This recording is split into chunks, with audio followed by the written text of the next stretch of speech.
The West Coast Conference is filled with talented student athletes who put in numerous hours, working hard both in the classroom and on the court. But that's not all that some of these students have on their plates. On top of the early morning workouts and the piles of homework, 16 WCC student athletes have become leaders in more ways than one. I chose to be a SAC member because I wanted to help my university and the conference communicate with each other better and make improvements and get legislation ironed out and create policy. I really believe the student-athlete voice is important in the administration. Student-athlete advisory committees exist at every NCAA member institution at all division levels. The NCAA's mission for these groups is to enhance the total student-athlete experience by promoting opportunity, protecting student-athlete welfare, and fostering a positive student-athlete image. Here at the West Coast Conference, the SAC is committed to demonstrating leadership and learning among institutions, encouraging good sportsmanship, and fostering conference-wide community outreach.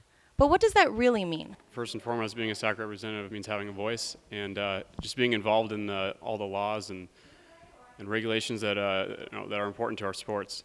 The NCAA implemented an association-wide SAC program in 1989, and since then, SAC programs across the country have been tackling major topics impacting today's and tomorrow's student athletes. The West Coast Conference SAC is no exception. They are so engaged. I can't believe how excited they are and how passionate they are to be able to speak on behalf of not only their fellow teammates, but also their fellow friends and students at their schools. I see that there are many different areas that they want to get into, and not just necessarily, it's governance. They want to take a more active role in supporting more charities and being able to do more community service. So it's really been very encouraging to see this group of young men and women. Some of the big hot topics that we have right now, we're talking about leadership. That's really a big thing, because without leadership we can't get anything moving forward. Leadership, sportsmanship. Sportsmanship is kind of the big push right now through the NCAA. That's a hot topic that we're working on. Although it seems like being part of this organization means an extra load of work and responsibility for these already busy student athletes, there is another side to the Wcc Saac that makes it all worth it.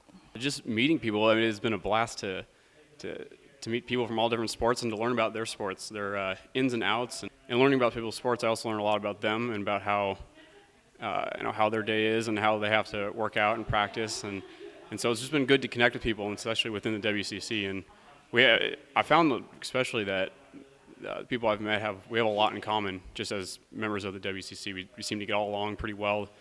We got a lot done while we were here, and we just had a very cordial time, and we just enjoyed each other's company while getting a lot of work done. I just love meeting all the other athletes from other schools and getting to know what other schools do. I think best practices is one of the best things that we do, where we share the best practices from each school. I really think it's important to communicate with each other. I mean, we're all part of one conference, and we can make each individual school better while we make our conference better. With the new academic year just getting started, the WCC Saac is already hard at work. To keep up with how this group continues to represent the voice of the student athlete at the local and national level, log on to wccsports.com. For Wcc TV, I'm Steph Ordoveza.